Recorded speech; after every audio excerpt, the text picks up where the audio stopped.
Assalamualaikum warahmatullahi wabarakatuh. Perkenalkan, nama saya Trinita Nadia Hasan, NPM 210826024. Baik, di sini saya menjelaskan mengenai akne vulgaris yang saya ambil untuk blok elektif ini. Jadi akne vulgaris ini merupakan suatu kondisi kulit yang umum yang ditandai dengan adanya peradangan kelenjar minyak, sebaceous gland, dan folikel rambut. Nah, ini biasanya mempengaruhi wajah, dada, punggung, bahu.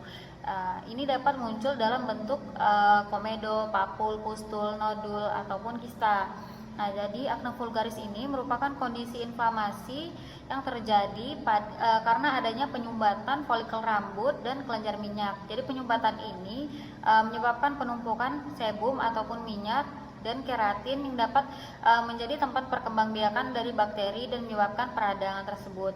Jadi akne vulgaris sendiri mempunyai klasifikasi. Jadi klasifikasinya ini bisa kita bedakan secara tingkatan keparahan dan jenis lesi dari akne vulgaris ini. Jadi yang pertama di sini ada tingkat ringan, di mana pada tingkat ringan ini terdiri dari komedo. Nah, komedonya sendiri ada blackhead, ada whitehead, dan sedikit papul. Nah, kalau pada tingkatan sedang dia ada papul, pustul, dan ada sedikit nodul. Nah, pada tingkatan berat dia ada nodul, ada kista, terus ada juga bisa disertai juga dengan tanpanya abses ataupun nanah.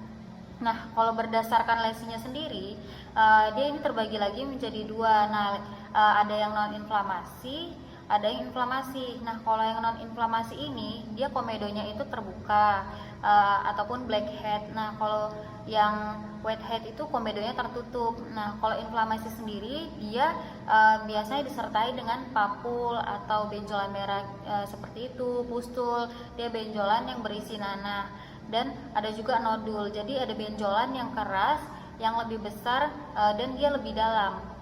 Nah, adapun faktor resiko dari akne vulgaris sendiri. Jadi pertama di sini yang bisa mempengaruhi faktor resiko dari akne vulgaris sendiri, yang pertama ada usia. Nah, usia ini mungkin lebih rentan terjadi pada kalangan remaja. Jadi kan hormonnya itu masih berubah-ubah gitu, belum stabil. Jadi tetapi juga bisa juga muncul sama orang dewasa. Nah, terus juga bisa dipengaruhi adanya perubahan hormon. Nah, perubahan hormon ini mungkin bisa seperti pubertas, menstruasi, kehamilan, ataupun kayak dengan penggunaan kontrasepsi hormonal. Terus bisa juga karena genetik. Nah, genetik ini yang mempengaruhi ini yaitu adalah riwayat dari keluarga. Mungkin keluarganya sebelumnya mempunyai riwayat akne vulgaris juga. Nah, terus di sini mungkin bisa juga karena adanya kebiasaan perawatan kulit. Nah, jadi mungkin dengan penggunaan produk kosmetik yang mengandung minyak, jadi bisa meningkatkan komedogenik gitu kan. Terus pembersih wajah ataupun face wash yang terlalu keras juga bisa membuat wajah juga kering. Terus di sini juga stres juga dapat mempengaruhi produksi hormon, jadi akan meningkatkan peningkatan kadar androgen. Nah, juga bisa dipengaruhi oleh diet. Jadi beberapa penelitian mungkin akan menunjukkan hubungan antara diet tinggi gula dan produk susu dengan peningkatan jerawat pada beberapa individu. Nah, si akne vulgaris sendiri mempunyai etiologi. Pertama di sini etiologinya penyebabnya bisa disebabkan karena adanya peningkatan produksi sebum. Mungkin sebum yang berlebih yang dihasilkan oleh kelenjar sebaceous itu dapat meningkatkan seseorang itu mengalami akne vulgaris. Kedua, di sini bisa juga obstruktif folikel rambut. Jadi di mana di sini terjadi penumpukan sel-sel kulit mati di dalam folikel rambut yang akan menyebabkan penyumbatan. Terus di sini juga bisa disebabkan karena adanya infeksi bakteri. Bakterinya itu Propionibacter acnes. Bakteri ini biasanya normal ada di kulit, berkembang biak dalam biasanya kalau berlebihan itu yang akan menyebabkan terjadinya infeksi pada wajah. Terus di sini juga bisa disebabkan karena adanya peradangan. Jadi pada proses inflamasi yang muncul bisa juga terjadinya akibat dari penyumbatan ini.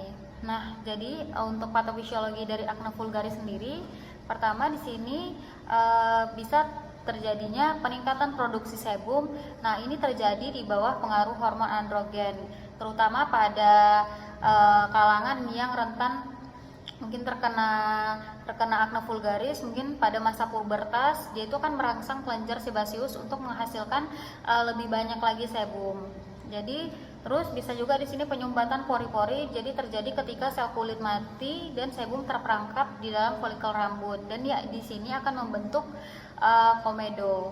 Terus bisa juga karena pertumbuhan bakteri itu. Jadi perkembangan biakan folikel ini yang tersumbat itu dia akan menghambat dan menyebabkan peradangan pada wajah. Terus di sini ada pun cara kita menegakkan diagnosisnya. Pertama, mungkin kita bisa anamnesis pasien terlebih dahulu. Kita menanyakan gejalanya seperti apa, usia pasiennya berapa, baru kita tanyakan mengenai faktor resiko dan pola perkembangbiakan jerawatnya. Terus dari pemeriksaan fisik, jadi di sini mungkin kita bisa memeriksa jenis lesinya, apakah itu komedoan yang ada blackhead ataupun whitehead, terus apakah papul, apakah terdapat pustul ataupun nodul.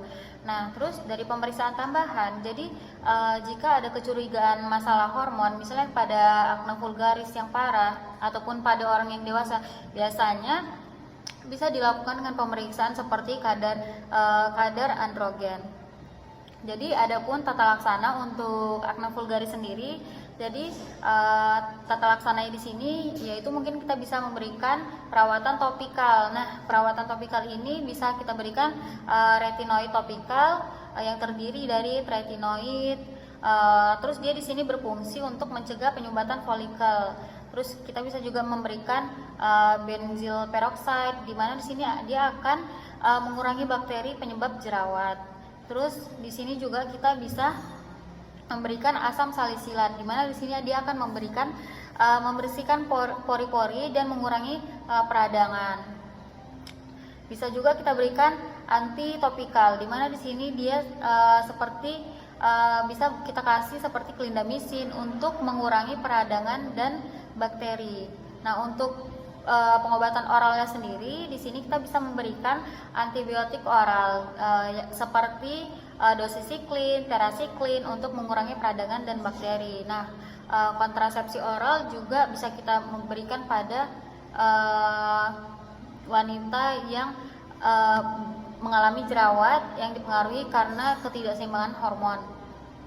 Terus bisa juga kita kasih isotretinoin, di mana obat oral ini digunakan untuk akne vulgaris yang sangat berat ataupun tidak responsif pada terapi sebelumnya. Terus di sini juga bisa kita berikan spironolactone, di mana di sini diperuntukkan untuk wanita dengan akne yang dipengaruhi dengan hormon, terutama pada rahim. Adapun perawatan lainnya, jadi di sini kita bisa memberikan terapi cahaya. Jadi di sini akan menggunakan sinar biru atau cahaya laser untuk mengurangi bakteri dan inflamasi. Nah, setelah itu kita bisa memberikan peeling kimia, di mana pada peeling kimia sendiri dia akan membantu pengelupasan sel kulit mati dan mencegah terjadinya penyumbatan pori-pori. Jadi akne vulgaris sendiri dia mempunyai komplikasi mungkin seperti ada scar ataupun bekas luka ataupun pigmentasi pasca inflamasi. Terus bisa juga karena kista ataupun akne. Terus bisa juga terjadi pada dampak psikologis, mungkin seperti stres, kecemasan, depresi, terutama pada remaja dan individu. Jadi di sini untuk edukasinya sendiri, di sini mungkin pentingnya untuk menjaga kesehatan kulit, mencuci muka dengan bahan yang gentle, yang lembut, mungkin menghindari untuk memencet jerawat, memilih produk-produk yang tidak menyumbat pori-pori ataupun non komedogenik, dan menghindari kosmetik berbasis kimia ataupun yang berbasis minyak. Terus di sini mungkin kita perlu sabar dalam pengobatan, mungkin itu akan memerlukan waktu dan hasil yang cukup memakan waktu. Jadi mungkin akan terlihat dalam beberapa minggu ataupun dalam beberapa bulan. Baik, lebih dan kurangnya saya mohon maaf. Wabillahi taufiq wal hidayah. Wassalamualaikum warahmatullahi wabarakatuh.